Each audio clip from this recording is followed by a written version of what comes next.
हाय. So आज आम्ही निघालो आहे चिरीला घेऊन गणपती बाप्पाचं दर्शन करायला. आईचे फ्रेंड आहेत, त्यांच्या घरी होते गणपती. सो आम्ही तिकडे गेलो होतो. ह्या आहेत बेबीताई. ह्या आमच्याबरोबर येणार होत्या. सो आम्ही स्टेशनला भेटलो आणि निघालो.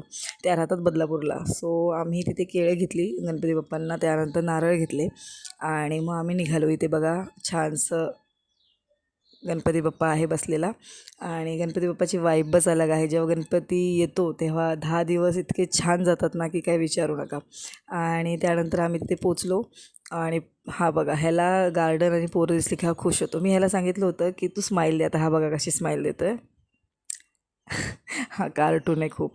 त्यानंतर प्लीज माझ्या आवाजाकडे इग्नोर करा. माझा आवाज बसला आहे, मला सर्दी झाली, मला बरं नाही वाटत आहे. सो आम्ही तिकडे गणपती बाप्पाच्या इथे पोचलो. त्यानंतर सगळ्यांनी पाया पडल्या गणपती बाप्पांच्या. आणि मग पुढे काय झालं ते मी तुम्हाला नेक्स्ट व्लॉगमध्ये सांगते. पुढचा व्लॉग खूप एक्सायटिंग आहे. Thanks for watching.